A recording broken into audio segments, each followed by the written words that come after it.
Right? So we begin the year with 170 million users. We ended the year with 250 million users. So 70 million new users on board. So if you think about it, essentially more than 40% of our users are new to the platform that just came on board last year. The number of institutions onboarding have more than doubled. This cycle, unlike previous cycle, we have seen institutionalization.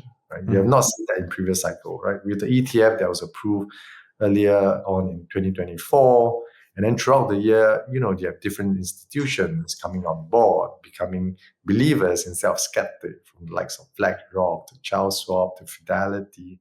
Today's episode is sponsored by GEODNET. They're a leading DePIN protocol that's providing critical location and spatial intelligence services needed for AI-driven robots and drones. Discover how the network's native token, GEOD, is powering the next wave of the robotics revolution by hitting the link in the description of today's episode.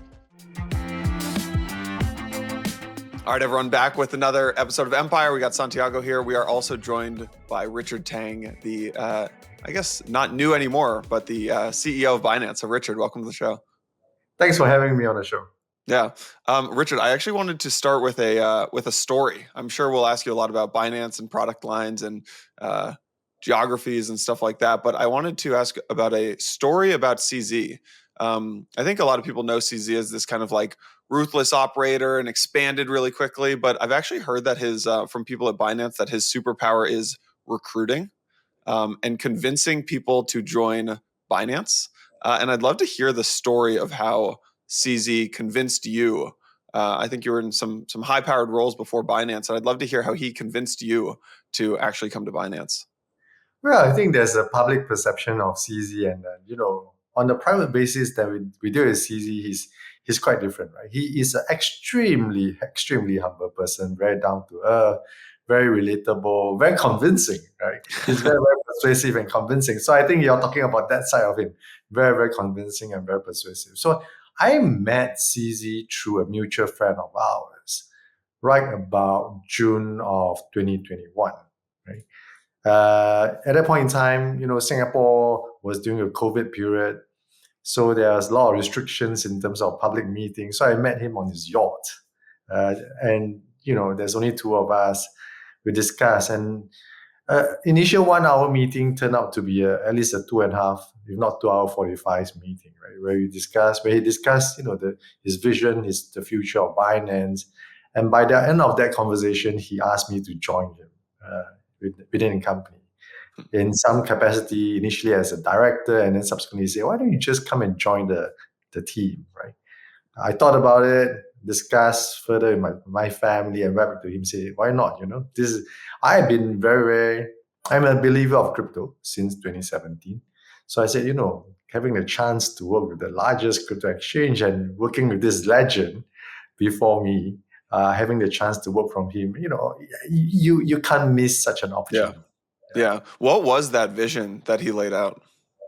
Well, he was very simple and clear, right? So his vision is to build the largest crypto ecosystem, which Binance already is, but continue to serve users to the best of our ability, always putting users' interests front and foremost in everything we do.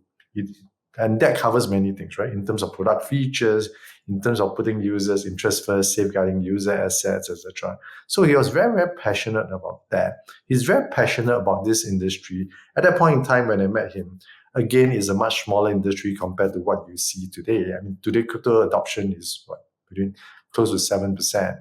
At that point in time, it's much lower. And he wants to continue to support the deployment of crypto globally. He wants to continue to support deployment, adoption globally on that front. And he believes strongly that it has a long way to grow, right? And we want to be significant players on that front. Yeah. Okay, so you joined Binance. A year later, CZ tweets out about dumping FTT. A year later, you have these like KYC AML sanctions. A year later, there's this like $4 billion fine, I think 4.3, which I'm pretty sure is one of the largest in history. CZ goes to jail. Just on I'm sure on an executive level, it was like, just you had to do what you had to do and you had to get through. But maybe on a more personal human level, like I just very curious what the last couple of years have felt like? Well, it has been phenomenal in terms of maybe on what you have just said just Yeah, now. yeah, Maybe if I bring you back to 2017. Right? So I yeah. think it's easy to look at developments in the last few years and say, a lot have developed. But if you look at when Binance started the journey in 2017 July, right, and it's still a relatively young company. We're going to celebrate our 8th-year anniversary this year. So it's a 7.5-year-old company. So in 2017, then no institutional adoption, no corporates believe in this space. Crypto adoption was less than 1%. CZ started this company with the vision of supporting crypto adoption globally. Regulators are not devoting time and energy on this, right? So they're essentially, it's blue skies, regulators not regulating this space. So in those very early days, in those very nascent days, where regulation was unclear, right? We have made certain mistakes. We have underinvested in things like compliance in those early days, right? And it's a fast-growing company. I think CZ didn't expect the company to grow within, the first 90 days, first 180 days, essentially, to become the largest crypto exchange globally, right? So the pace of growth was phenomenal for it, right? So, as with all fast growth, there are certain things they'll be lacking.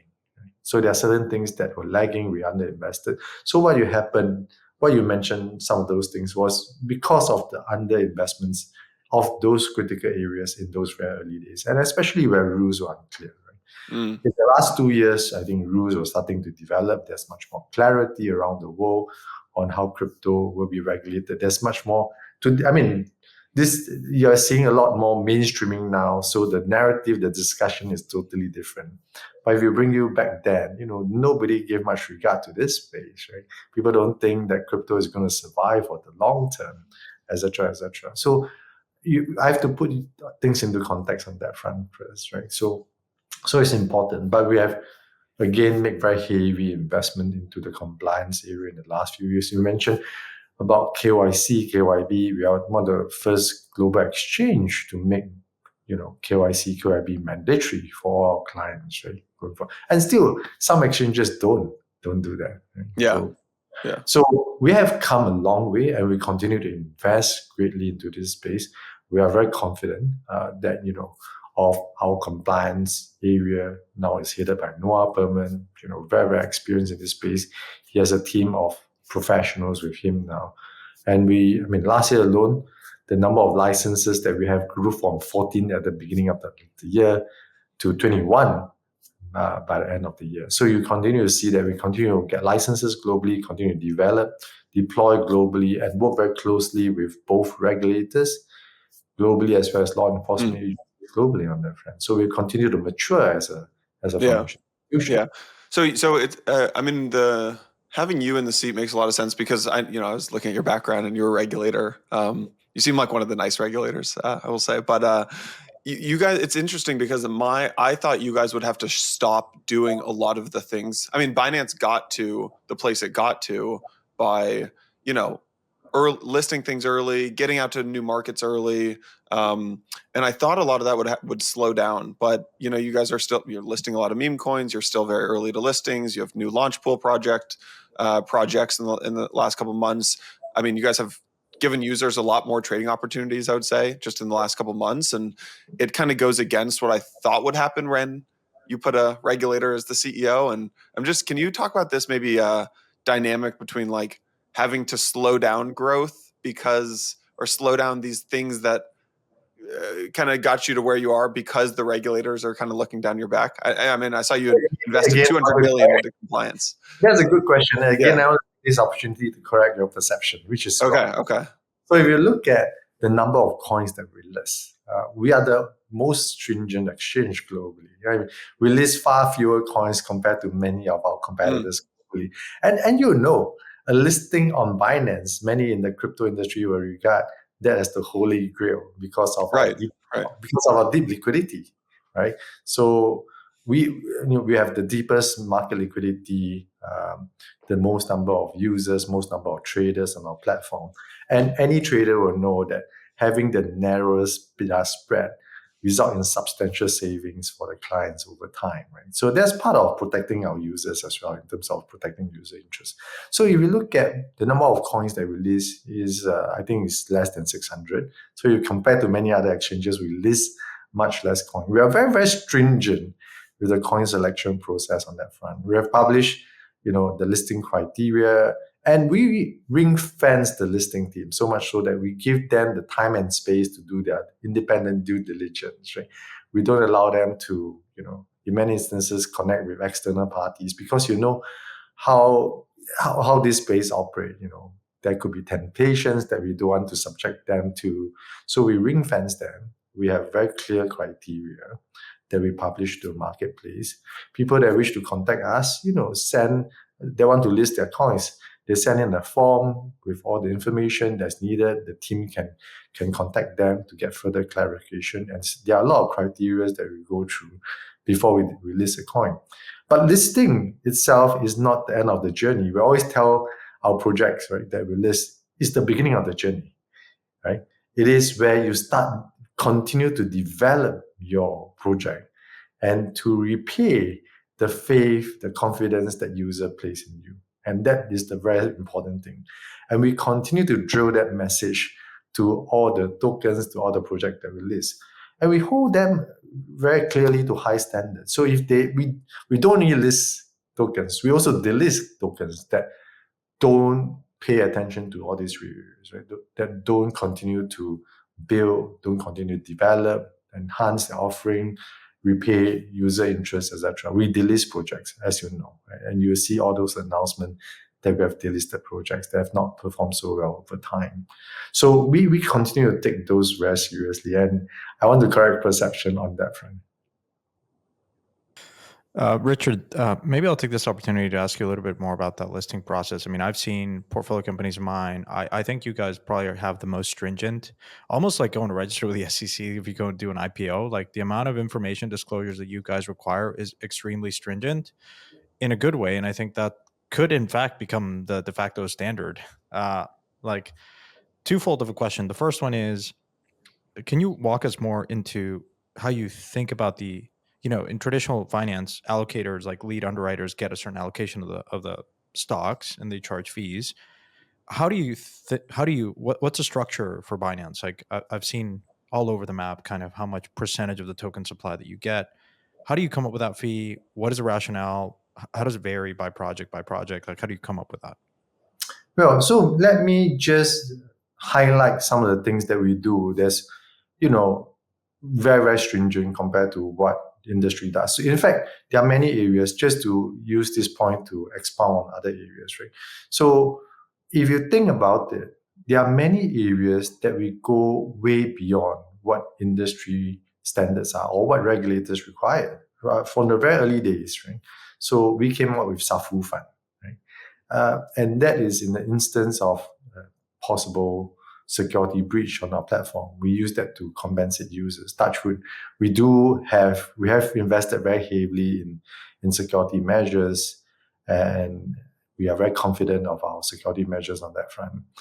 But that is just an instance where you really go beyond regulatory and industry standards, right? And the list goes on, right? We help our users recover funds that they transfer wrongly. We have anti-scams initiative where we detect malicious wallet. We have blacklisted 47,000 wallets in the last year alone, help to prevent our users from getting scams. We send out 15,000 e-messages, we call users, to alert them of such scams. So I just want to use that to expound the point.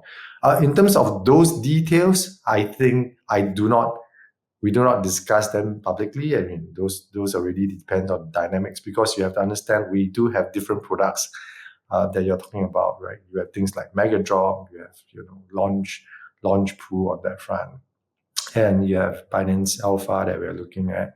So there are various things. What I will discuss a bit more is in terms of the criteria that our team use for their research and evaluation, right? These are non-exhaustive, but they look at, the project team, the quality of the team who's behind, what are the innovation they're looking at, what's the roadmap they're trying to build, the community engagement that they have currently, right? Have they managed to build that up? What's the market demand? For most of the coins that have use case, what's the utility, what's the practical applications, as well as security and compliance. I think those are very important. Things like how they do their tokenomics, how they have done their distribution initially, etc. Those are different factors that we look at, right? So other than that, a lot of things, really, we also want to support small and medium projects. So there's no one size fit all, I would say, on that front, because what we treat for some projects are not what we apply to some of the smaller and medium-sized projects that we really wish to continue to support as part of supporting the growth of the industry. Got it. How do you, maybe just as a follow-up to that, do you always, like when you go and engage with a project, like, I'm just sort of curious, the Launchpad, there's a lot of successful track records there, projects, like your distribution is unparalleled. How to, like, I mean, when you think about the overall fees, like, is it like a dollar amount or a notional amount? Is it a token supply amount? And when it's a token supply, like, I'm curious, like, how that has evolved over time. Yeah, And how do you? I'm not going to discuss that. I think we can move to another subject matter because these are very specific. These are not general what maybe interesting to our general audience on that. But we were happy to discuss with any projects. Maybe we can evolve into the product lines in general, Richard. So Santiago's talking about this Launchpad and like the distribution of the exchange. How do you think about, you guys are a massive business right now, right? 5,000 employees. I think the last I saw was roughly 230 million users, hiring thousands of people. You have, Launchpad, institutional business, retail, venture, labs. You have a big research arm. How do you think about the revenue breakdown and like how to spend your time and how to like spend, obviously you can't share, I'm sure, the revenue breakdown of each of the lines, but like how do you think about weighting the priorities of all these different things that you guys do? So if you think about it, we do less Launchpad, we do a lot more Launchpool nowadays, right? And at the end of the day, if you drill down fundamentally, look at Binance.com as a crypto exchange. It's a crypto exchange to allow people that are interested to buy, sell, trade, hedge their exposure in crypto to trade. So that's essentially what we do. Among that, you have different products. You have different features that we try to develop time to time. You have things like we experiment on things like Mega Drop, Binance Alpha, etc. on those fronts. But you have spot, you have futures, you have earn, you have super earn products, etc., etc. And those represent all the product suites that we have across the board, right? What we want to do really is to continue to understand where the sector is going in terms of demand going forward. We want to, and we get a lot of feedback from our users, areas that we have done well, where they applaud us, areas that we have not done so well, areas they want us to go into, and we evaluate those clearly, very, very closely. As and when is possible, we'll try to, develop and roll those product features out as fast as possible. Last year, we introduced Web3 Wallet. We got feedback on that. We enhanced the wallet on that front, and we're going to see further enhancement, right? So we will continue to push out new products, features, if not necessarily new product, as well as product enhancement throughout the year. We have things like Binance Square that came in last year as well. Mega Drop came in last year. Binance Alpha came in last year, etc. So we'll continue to sometimes experiment and sometimes, pushing out new product features that we see that our users are interested in. Yeah, from where you sit, you probably have some of the best, if not the best, data around user engagement, and that might lead you to understand where we are in the cycle in terms of just by analogy of like prior cycles. What's your estimation around like activity in the platform? Have you noticed a meaningful uptick? How does that compare to prior years or prior cycles? Any noticeable differences in user behavior or interest in particular sectors? Well, every cycle is different. So, but 2024 has been a good year, I think, for everybody involved in the crypto sector. Right? So we begin the year with 170 million users. we ended the year with 250 million users. So 70 million new users on board. So if you think about it, essentially more than 40% of our users are new to the platform that just came on board last year. The number of institutions onboarding have more than doubled last year. So you can see, so this cycle, which is why I say every cycle is slightly different, is this cycle, unlike previous cycle, we have seen institutionalization. Right? We have not seen that in previous cycle, right? With the ETF that was approved earlier on in 2024, and then throughout the year, you have different institutions coming on board, becoming believers instead of skeptics, from the likes of BlackRock to Charles Schwab to Fidelity, and that list goes on, right? And then everybody has a crypto agenda. If you look at the top 200 financial institutions, either have a crypto blockchain agenda, or have trading desks that trade aggressively, or they allow their wealth managers to advise on crypto. Right? Today I saw news that Morgan Stanley is contemplating on that front. And then you see corporates in the US and around the world starting to think whether should they allocate part of their treasury in the crypto.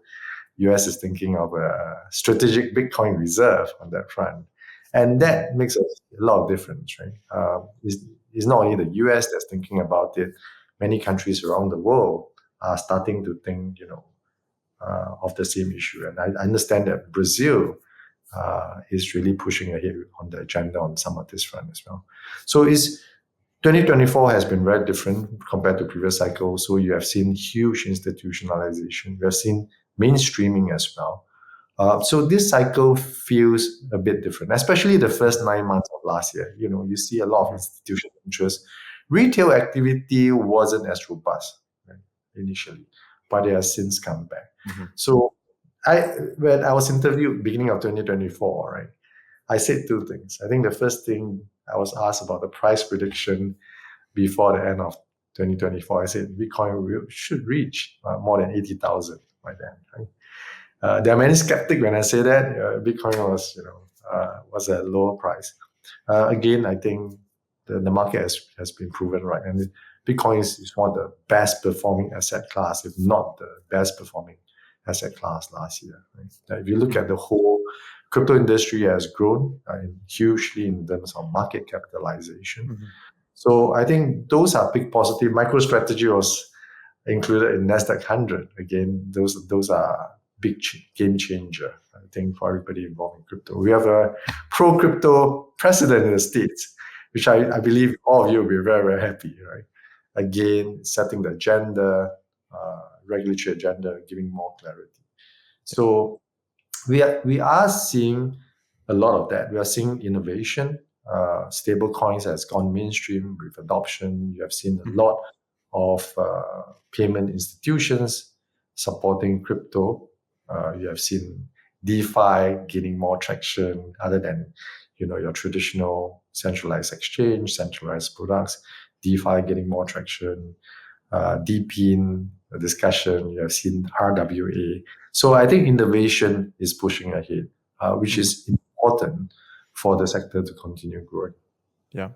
Double clicking on that, a lot of exchanges have launched their own layer 2. You guys have had the Binance chain for a long time. How do you think about the relationship with the user when they are in the exchange? Then they might, you also mentioned a Web3 wallet. How do you think about the dynamic between centralized world and transitioning to Web3 and curating that experience for the user and the relationship with the user and the ability to, continue to build a sustainable business model? Well, I think that's an important question. My view is both the centralized world as well as decentralized world will continue to grow. I think that's pretty clear to me, at least in the next couple of years. Will a time period come by where the decentralized world be much bigger than the centralized world? That may come, but it will take a long time. Reason being, the user experience is much better in a centralized exchange where you do KYC, KYB.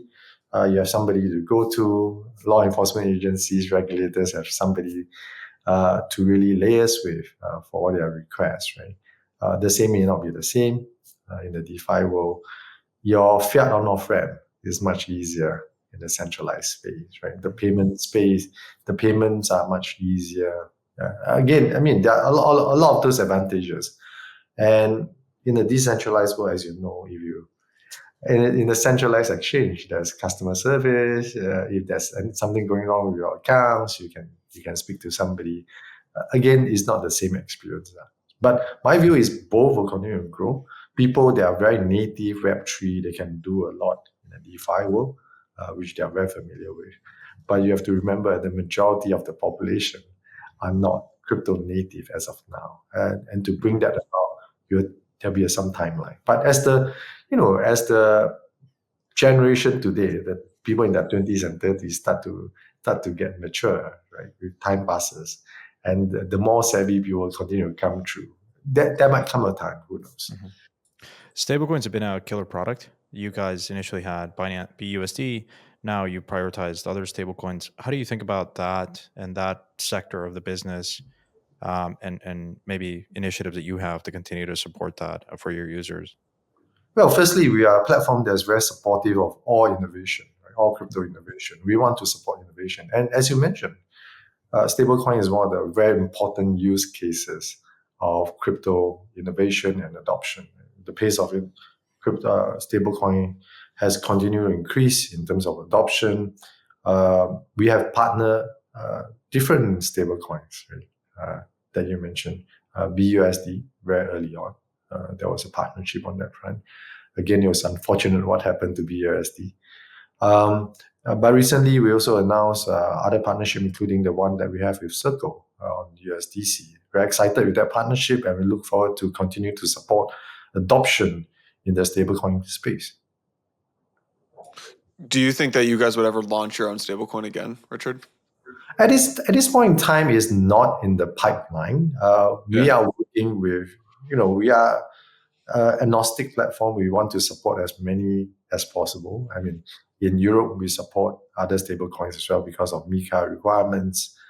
So we have UE and other stablecoins. Yeah. So we do have a lot of partnership proposal in different parts of the world, right? Yeah. So, I mean, us being a global player, in every region I deploy in, we have proposal, and we'll review those proposals to see whether it makes sense. Firstly, either for the global platform or it is something much more regional in terms of perspective for those product class, right? So, but any point in time, we get a lot of business proposal. Yeah, I'm sure.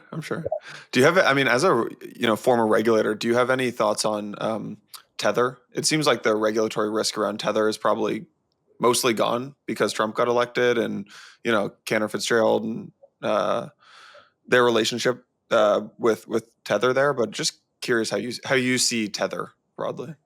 I'm no longer a regulator, so you have to ask. I'll ask you as the CEO of Binance. Yeah, they probably get more information than I do. That's right? true. That's true. So I think it's not a question I can answer from a regulatory perspective, but from an industry perspective, I mean, Tether has continued to grow from strength to strength. They continue to support user in their journey, and I'm very confident. I mean, they have their own game plan in terms of how they engage the regulators and policymakers around the world on that front. So I'm sure they have their roadmap all set up. Yeah. Maybe one more question on Santiago's earlier stuff about Binance Smart Chain and this kind of line between CeFi and DeFi. I just saw that today. DEX volume is now 20% of SEX volume, I think for the first time ever. Do you see a time when DEXs will be a serious competitor to Binance? Well, DEX has grown a lot in the last few years, right? Again, going back to the point I mentioned now, there are certain areas that centralized exchange are doing much better. But I have no doubt that DEX will continue to grow. Will there come a time where the volume of DEX, is much bigger than CX? Who knows? Yeah, we will see. Back to, you talk a lot about innovation. Once the volume continue to grow, regulatory scrutiny and policies maker scrutiny will start to go into that space, right? So when they're small, again, it's like crypto. When you're small, regulators don't spend a lot of time and energy. Once you start to get a certain size, I think regulators might apply the same set of standards to ensure a level playing field. One idea I've had is knowing how stringent your listing requirements are. Could that serve as Santiago, you're very interested in listings. no, because I did investment banking, so I just think that you guys are in a very prime position to set the standard for regulatory clarity. Because I think the misperception. I'm not trying to be like overly critical about fees. I'm not trying to extract them. My point is just seeing how stringent you guys are. I think the market doesn't truly appreciate on the outside in from a perception standpoint, and I'm trying to emphasize that point. I'm more so asking, do you see an opportunity to set a standard from a regulatory guidance standpoint to say this is, because I think we can all agree as an industry, we need standardization of what information projects disclose, token, wallet address, vesting schedules, all of that.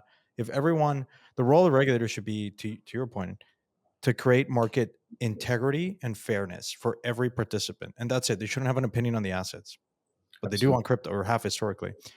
My point to you is, do you see an avenue for Binance playing a bigger role on regulatory clarity now that we have an incoming US administration that is more open and receptive to creating one? Well, we try to. So you make an absolutely very important point, right? So regulators just pay certain attention to certain areas.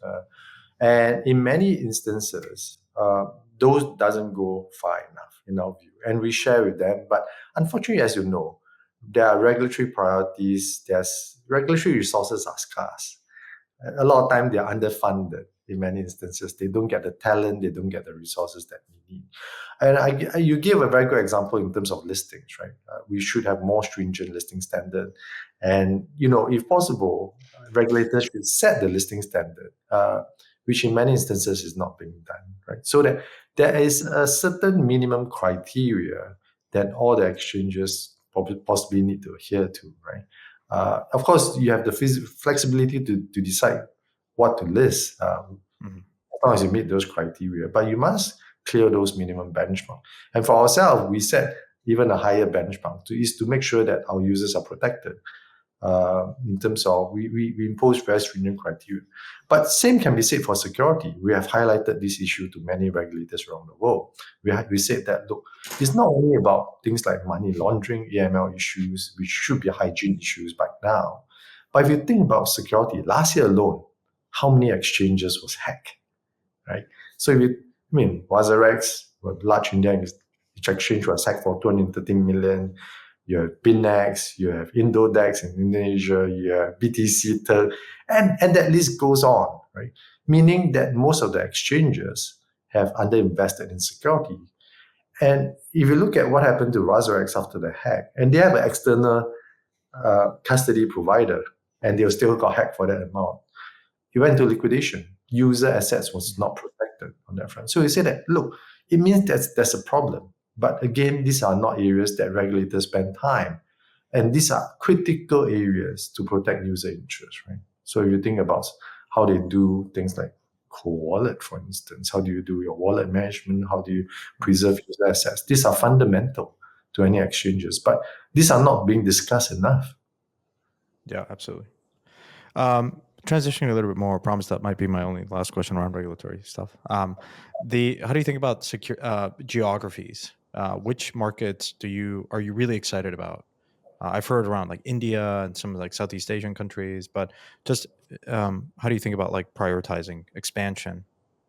Every region has its bright spots. So Asia Pacific, as you mentioned, a few, right? India is a very big market, very high crypto adoption. We are very happy to be regulated in India there now. And you look at different parts of Asia, there are many different bright spots. Vietnam, South Korea is obviously a big market. Indonesia, Thailand, Philippines, etc. And those lists goes on. And if you look at South Asia, the likes of other than India, Bangladesh, etc. Pakistan is big on that.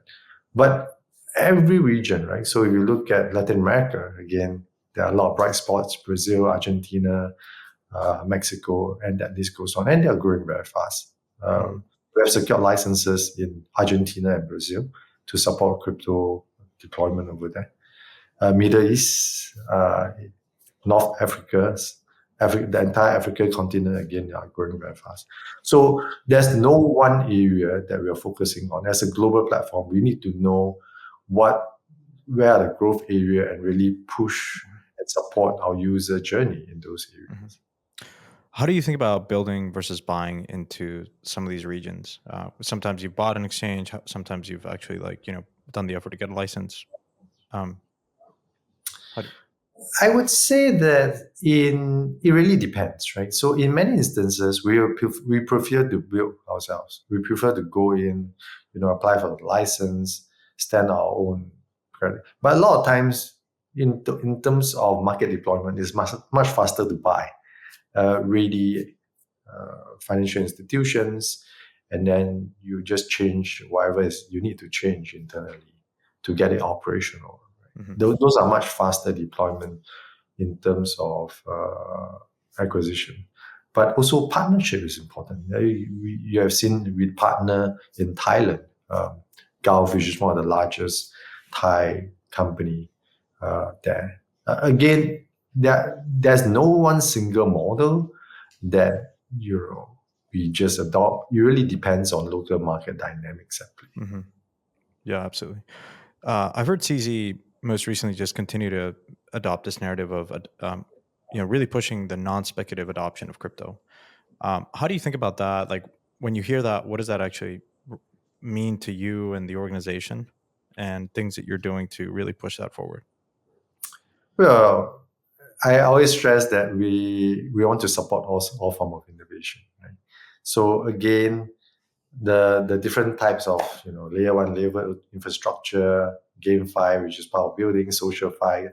You have seen many different narratives, right? So even things like DePIN, we will continue to look at those areas. And then you have a more controversial subject matter of meme coins, right? Should we be supporting that? But this is really, meme represents different things to different people. There are people that are very against it. There are people that are very supportive of it. Again, meme may not be the be-all and all, may not be the end state which we will see now, right? So, for example, Dodge started off as a meme, and I think Dodge will continue to develop into something totally different, right? The roadmap is going to be very, very different on that front. So just don't take some of this at face value. But for the people that are much, much younger, it represents them a fun way of learning and being engaged in this sector, right? So it is sometimes it's also a bit of anti-establishment, right? So if you remember the anti-establishment movement on Wall Street, right? People buying into some of those meme stocks, right? It could be a bit of that. So it represents different things to different people. We are quite careful. We look at it. But we want to support our user. We want to support their interest areas. But we still continue to apply our listing criteria and listing standards to many of them. GeoDNet is a first-of-its-kind DePIN protocol that's revolutionizing satellite navigation services. They're actively generating on-chain revenue that's growing 500% year over year by providing precision location services that are 100 times more accurate than standard GPS. On Empire, we always talk about finding how crypto can power completely new business models, and they're a perfect example of this. They're already trusted by over 30 enterprise customers across industries, including automotive, agriculture, construction, and even robotics. The network is powered by its native token, GEOD, and easily mined with their satellite miner. By setting up a base station, you can get involved with this groundbreaking Web3 ecosystem. Learn more by heading over to geodnet.com or just by hitting the link in the description of today's episode. From the outside in, a lot of the criticism that we continue to hear is, hey, crypto is just a casino. You are just speculating on stuff that doesn't have real cash flow, doesn't have real tangible. And, you can, counteract and, argue the alternative. What would you say to those people? Because a lot of our listeners might just think that like that. Well, it is a difficult journey for us to continue to change that narrative. But we can only do it through greater awareness and effort, right? So as Larry Finn put it very, very clearly, right? He went from a total skeptic to a believer. Why is that the case?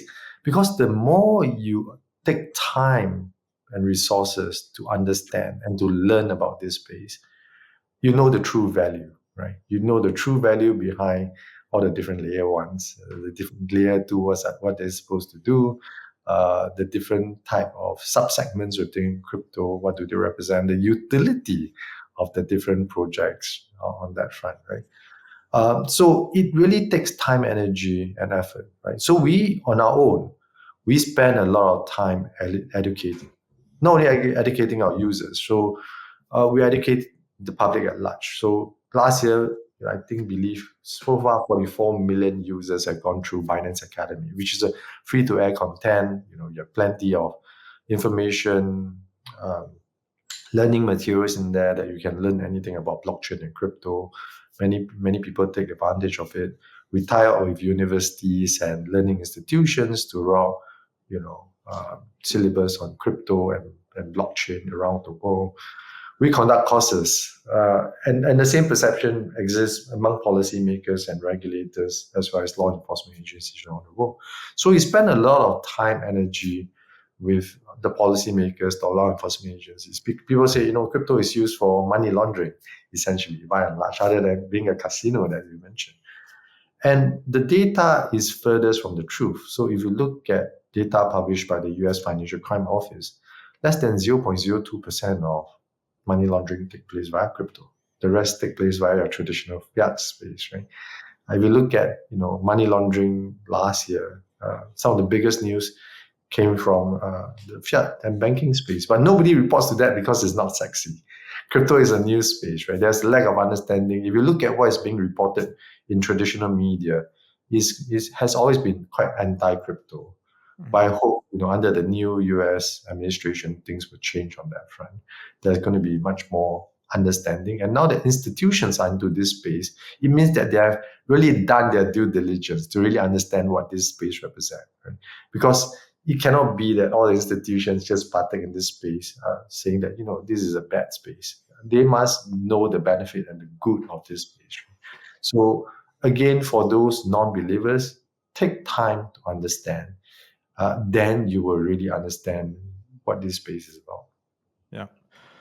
There's been a lot of discussion around exchanges becoming much more than an exchange, a bank, and really just like a sort of a Tencent model. Like you just encompass, particularly for younger generations, you just capture many more business lines like Tencent did very successfully in China. Is that something that you think about? And if so, in what time frame and how does that sequence look like? Like what does Binance look like in 5 or 10 years?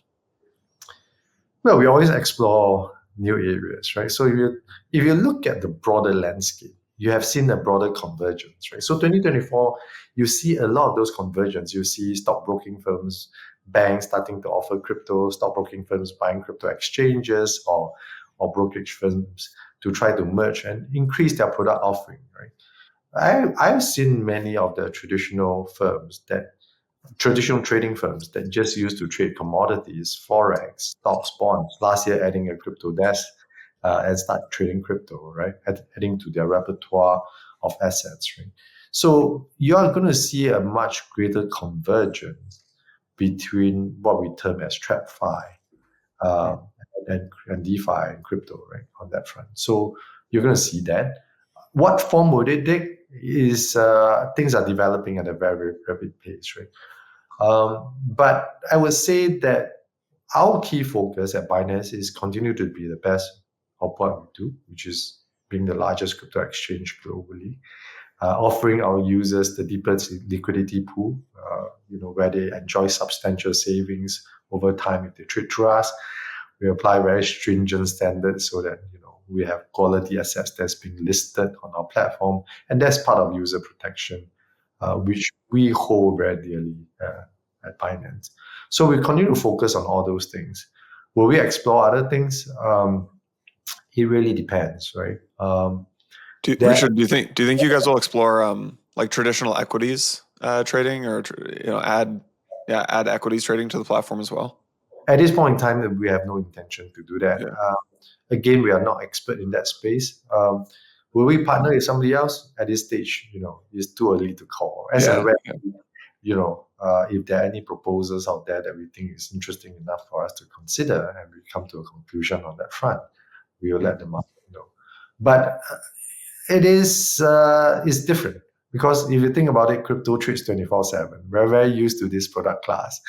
Traditional equity, trade instant hour the day. The technology is very different. The operational aspects are very, very different. Are you going to see a lot of synergy between the two? Not that much. Right? Yeah. Essentially, that two standalone platform. You are just offering, greater products for those people that wish to trade. And I guess on that note of Binance in 5 or 10 years, would you guys ever reconsider a U.S. expansion? And I guess on that note, would you ever think about taking Binance public? Never say never to any of these things. I think I'm old enough, right? I'm in my 50s, old enough to say never, right? But these are things that we constantly think about. Where should we continue to deploy? Are there any issues that we need to overcome globally? Any regulators that we need to engage and convince, etc., right? So US under the Trump administration will be very, very pro crypto. You're going to see a lot more innovation coming out from the States. I think there's a new dynamism coming out. So crypto renaissance is coming on that front. I think some have termed it as a golden era of crypto. We possibly will see that with very clear rules coming out, with pro crypto regulators being put in place. And I believe both the House of Representatives as well as Senate are very pro crypto on that front. So you're going to see a very good 4 years ahead, where you're going to see a lot more innovation being pushed through, a lot of new product features, and it could be TradFi firms coming out with some of these new product features on their own platform, etc. So we're going to see a lot more there. So never say never. We will continue to explore possibilities. Yep. Richard, so let's go back to that time where you were having a discussion with CZ on the yacht. What would you tell yourself, knowing what you know now and what you've lived through? What would you have told yourself? You can only tell yourself one piece of advice or one piece of information, and what would you have told that younger version of Richard before stepping into the role that you did now? If I can be much younger and I want to be 10 years before I met CZ, is to put a lot more exposure into crypto at the point in time, right? So, but I mean, when I don't think I'll tell myself anything that's quite different, right? So, I have a very good relationship with CZ, very good rapport with him. And I don't know whether you guys have met CZ. He's a very straightforward. I told CZ several things. I see he's extremely transparent and he's extremely straightforward person.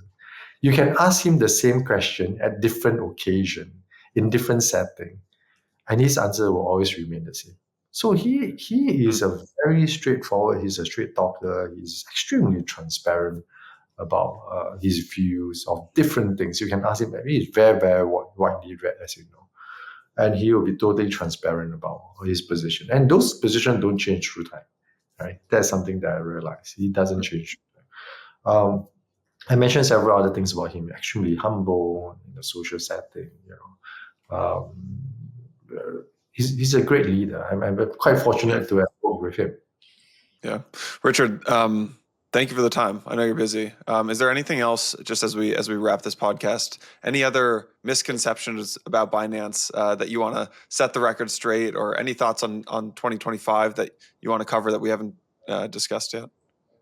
Well, we are the most regulated crypto exchange globally. So we have license in 21 or regulatory approval in 21 different places around the world. So there's still a perception that,